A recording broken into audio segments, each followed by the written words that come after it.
ਪੰਜਾਬ ਕਾਂਗਰਸ ਦੇ ਸਾਬਕਾ ਪ੍ਰਧਾਨ ਨਵਜੋਤ ਸਿੱਧੂ ਨੇ ਪਾਰਟੀ ਦੇ ਵਿਧਾਇਕ ਸੁਖਪਾਲ ਖਹਿਰਾ ਨੂੰ ਨਸ਼ਿਆਂ ਦੇ ਮਾਮਲੇ ਵਿੱਚ ਸੂਬਾ ਸਰਕਾਰ ਵੱਲੋਂ ਗ੍ਰਿਫਤਾਰ ਕੀਤੇ ਜਾਣ ਤੋਂ ਬਾਅਦ ਭਗਵੰਤ ਮਾਨ ਸਰਕਾਰ ਤੇ ਵੱਡਾ ਹਮਲਾ ਬੋਲਿਆ ਹੈ। ਉਹਨਾਂ ਕਿਹਾ ਕਿ ਸੁਖਪਾਲ ਸਿੰਘ ਖਹਿਰਾ ਨੂੰ ਗ੍ਰਿਫਤਾਰ ਕਰਕੇ ਸੂਬਾ ਸਰਕਾਰ ਅਸਲ ਮਸਲਿਆਂ ਤੋਂ ਲੋਕਾਂ ਦਾ ਧਿਆਨ ਹਟਾਉਣਾ ਚਾਹੁੰਦੀ ਹੈ। ਆਪ ਸਰਕਾਰ ਲੋਕਾਂ ਦੀਆਂ ਸਮੱਸਿਆਵਾਂ ਦਾ ਹੱਲ ਲੱਭਣ ਵਿੱਚ ਪੂਰੀ ਤਰ੍ਹਾਂ ਨਾਕਾਮ ਸਾਬਤ ਹੋਈ ਹੈ। ਕਾਂਗਰਸ ਦੇ ਸੀਨੀਅਰ ਆਗੂ ਨਵਜੋਤ ਸਿੰਘ ਸਿੱਧੂ ਨੇ ਕਿਹਾ ਹੈ ਕਿ ਪੰਜਾਬ ਵਿੱਚ ਲੋਕਾਂ ਕੋਲ ਨੌਕਰੀਆਂ ਨਹੀਂ ਹਨ, ਨੌਜਵਾਨ ਰੋਜ਼ਗਾਰ ਦੀ ਭਾਲ ਵਿੱਚ ਇੱਧਰ-ਉੱਧਰ ਭਟਕ ਰਹੇ ਹਨ। ਦੂਜੇ ਪਾਸੇ ਪੰਜਾਬ ਵਿੱਚ ਮਾਫੀਆ ਦੇ ਪੈਸੇ ਦੁੱਗਣੇ ਹੋ ਰਹੇ ਹਨ।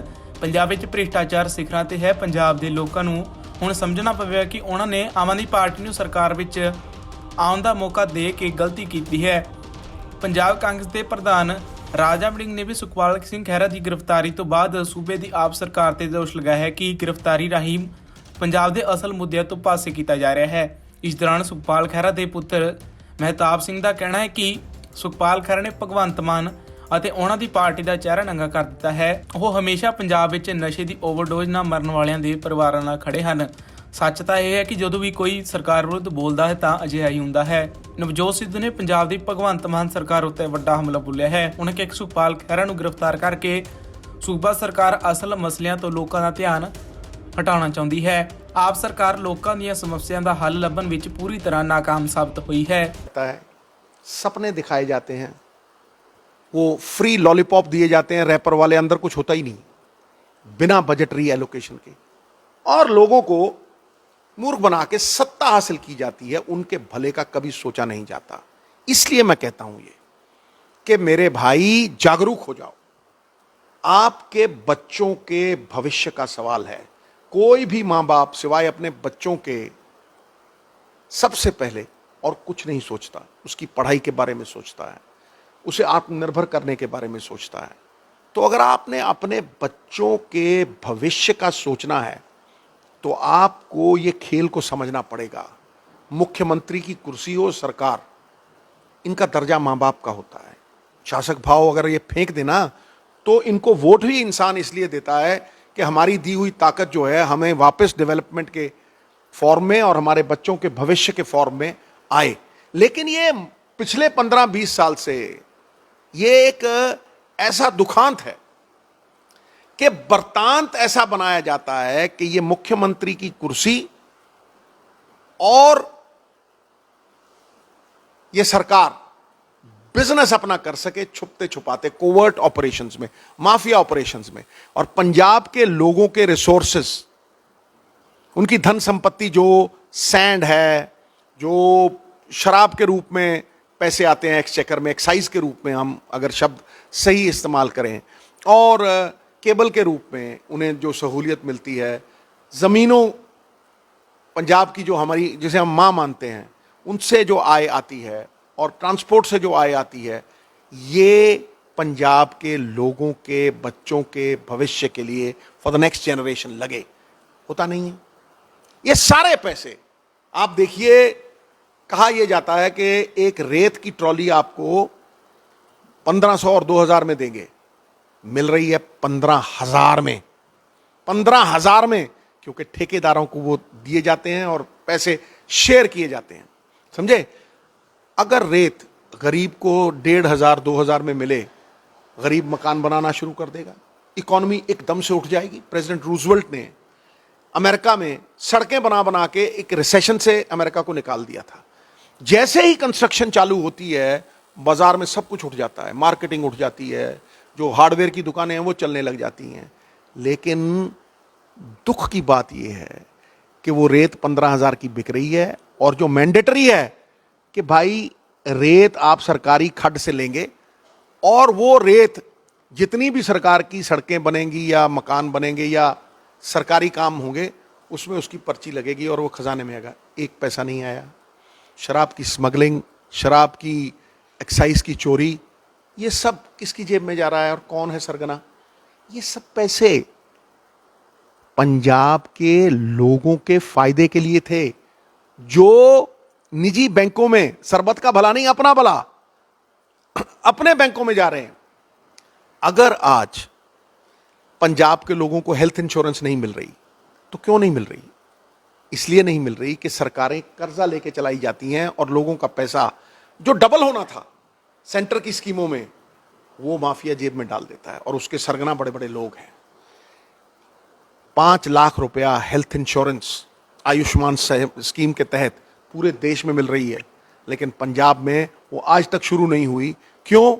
क्योंकि स्टेट अपना शेयर 40% या 50% सेंटर को नहीं दे सका, सब वंचित रह गए। लोगों के पास एजुकेशन में डिग्रियां हैं लेकिन नौकरियां नहीं हैं। आज भी कितनी पोस्टें खाली पड़ी हैं, कितनी पोस्टें खाली पड़ी हैं, भर नहीं सके क्योंकि तनख्वाहें देने के लिए पैसे नहीं हैं। प्रोफेसर पेंशनें 200-200 रुपए लोगों की काट रहे हैं। लोगों का हक जो पेंशन है उनकी, उनमें से 200-200 रुपए काट रहे हैं। क्यों? क्योंकि सरकार के पास पैसे नहीं है। माफिया के पैसे वो पंजाब के थे, वो डबल होने थे, लेकिन आपने उस सिस्टम में डाल के वो मास्टरी करके करप्शन की, वो पैसे तो बाहर भेज दिए, अपने लिए रख लिए, और पंजाब के लोगों की सरकार आप कर्जा लेके उस पर सूद इंटरेस्ट देके उसे चला रहे हो। बिजली 21 रुपए सीजन में पंजाब सरकार खरीदती है साहब, और कहा था कि 3 रुपए 4 रुपए नेशनल ग्रिड से लेके देंगे और ये नेगोशिएशन करेंगे, रेट कम करेंगे, डायरेक्टिव देंगे बोर्ड को कि पब्लिक इंटरेस्ट में ये रेट कम करे। हजूरे वाला 21 रुपए। आज भी कॉन्ट्रैक्ट साइंड हैं पीपीए, जिनको रद्द करने का वायदा करके आई थी सरकार। वो पीपीए अगर रद्द हो जाते हैं तो पंजाब के लोगों को 2 रुपए 4 रुपए की बिजली 17 रुपए में नहीं खरीदनी पड़ेगी, 21 रुपए पीक सीजन में। इतनी करप्शन है। कोयले में करप्शन है। आज तक कोई कोयले की कान चालू नहीं हुई जो पंजाब की है। ये क्या है?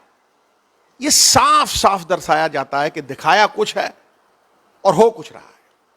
1100 रुपए औरतों को प्रॉमिस कर दिए, आज नहीं, पिछले 10-15 साल से यही चल रहा है। तो मेरा कहने का मकसद है कि इस नैरेटिव को पंजाब के लोग सेट करें।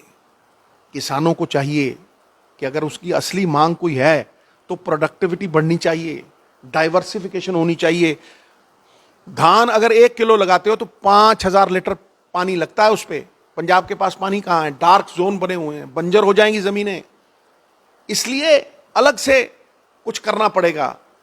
5 रुपए का टमाटर किसान मंडी में जाके देता है, शाम को परचून की दुकान, क्योंकि वो पेरिशेबल है, गल जाएगा अगले दिन, उसकी मजबूरी है उसे देना। 5 रुपए का टमाटर शाम को परचून की दुकान पे 25 का बिकता है, और जो उसे कोल्ड स्टोरेज में रखता है बड़ा आदमी, मिडिल मैन, वो 6 महीने बाद जब ऑफ सीजन आता है, उसी किसान को जिसने मेहनत से वो 5 रुपए का टमाटर बनाया और बीज के उसे प्रफुल्लित किया, उसे 60 रुपए का वापस मिलता है। तो क्या सरकारें इस माफिया की बजाय अगर पैसे डबल करें, सरकार स्टोरेज नहीं बना सकती? किसान का भविष्य नहीं बदल सकती? 40 रुपए देते हो किसान को हर साल एमएसपी, और 40% फर्टिलाइजर और मेन्योर का रेट बढ़ा देते हो। 400 देके लेने के देने पड़ गए, 40 देके 400 वापस ले लिए। यही पंजाब के लोगों को समझना चाहिए कि भाई आपके पैसे सरकार कर्जे से जो पैसा लेती है वो इनडायरेक्ट टैक्सेस के जरिए चुकाती है। जो सरकार कर्जा ले रही है और एक बच्चे के ऊपर पैदा होते ही 1,20,000 का कर्जा है, वो सरकार नहीं चुका रही। जब तेल के ऊपर इस सरकार ने 2 रुपए बढ़ाए तो हजारों करोड़ रुपया सरकार के खजाने में आ गया, समझे। जब उन्होंने 10% शराब पे सरचार्ज बढ़ी तो हजारों करोड़ सरकार के खजाने में आ गया। वो आप दे रहे हो, आप समझो। और जब शादी ब्याह जो होता है तो उसमें शराब की कीमत डबल कर दी जाती है तो भी हजारों करोड़ सरकार के खजाने में पैसा जाता है। स्मगलिंग होती है, निजी जेबों में पैसा आता है। एक्साइज की चोरी होती है, निजी जेबों में। स्पूरियस गंदी लेकर बनाते हैं, लोग मर जाते हैं, कौन जिम्मेवार है? इसलिए मैं कहता हूं मेरे भाई कि आप जब ये पैसे की बात आए और फ्री चीजें देने की बात आए तो आप पूछो बजटरी एलोकेशन है, बजट में इसकी एलोकेशन है, कहां से आएंगे ये पैसे, कैसे आएंगे और कैसे डबल होंगे? पंजाब के लोगों की यही त्रासदी है मेरे दोस्त, यही त्रासदी है कि वो 21 रुपए बिजली सीजन में ले रहे हैं, लेकिन आज की दुनिया में 2 रुपए में रिन्यूएबल एनर्जी, सोलर प्लांट हर घर में लगने चाहिए। अगर आप बाकी दूसरे सूबों को और देशों को देखो, ये हो रहा है, बिजली का बिल वैसे ही जीरो हो जाएगा। लेकिन अगर बिजली का बिल आपने 40,000 करोड़ रुपए कर्जा लेके पीएसपीसीएल को गिरवी रख के फ्री देना है, तो ये तो कोई भी औना पौना कर देगा मेरे भाई। यही नैरेटिव और वृत्तांत होना चाहिए। यही पंजाब के लोगों का मुख्य इलेक्शन का मुद्दा होना चाहिए। इसमें कोई डाइवर्ट नहीं, गिरेबान से पकड़िए और मुद्दों पर घसीट के वापस लाइए, क्योंकि आपको भटकाया जाता है, आपको छोटी छोटी चीजों में उलझाया जाता है और फिर चुपचाप माफिया कहां से पैसे आए, कहां गए और कहां जाके मॉल ली, कहां जाके बड़ी बड़ी जगहों पे प्रॉपर्टी खरीदी, किसी को कुछ नहीं पता चलता। मुझे एक पॉलिटिशियन बताइए पंजाब के लोगों, एक पॉलिटिशियन जिसका घर हो 2 करोड़ का और कर्जा हो 400 करोड़ का, चला के दिखाए। ओ घर के भांडे बेच के, घर दे भांडे बेच के घर नहीं चलता, घर का प्लॉट बेच के कर्जा नहीं उतरता। इसके लिए इकोनॉमिक पॉलिसी चाहिए, और इकोनॉमिक पॉलिसी तो सीधी है कि पंजाब के लोगों के माल पे आम आदमी पार्टी की और पिछले भी कितने 15 सालों से सरकारों की रोज दिवाली। गरीब आम आदमी, मिडिल क्लास आदमी, लोअर स्ट्रेटा 65,000 करोड़ रुपए इनडायरेक्ट टैक्सेस दे रहा है, और अमीर सिर्फ 400 करोड़ रुपए के टैक्स दे रहा है, सीधे सेल्स टैक्स, इनकम टैक्स। आप सोच के देखिए कि किस तरह का भूल भुलैया है जिसमें पंजाब के लोगों को और लोगों को बेवकूफ़ बनाया जाता है, किस तरह का मायाजाल बुना जाता है जिसमें फंस के कोई निकलता नहीं।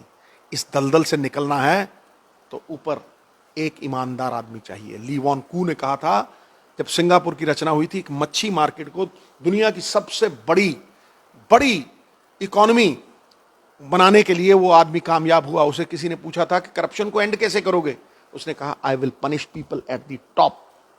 जो ऊपर बैठा है ना, उसे अगर सजा याफ्ता कर दोगे तो ये नीचे तक खत्म हो जाएगी। इसलिए ऊपर बैठे लोग माफिया के सरगना ना बने, माफिया को पेट्रनेज ना दें। अगर वो पैसा वो स्टेट के खजाने में ला सकें, पंजाब के लॉ एंड ऑर्डर को छोड़ के हर समस्या का हल यही है। और सरकारें समस्याएं हल करने के लिए होती हैं, समस्या बनने के लिए नहीं। If you are not part of the solution, you are part of the precipitate.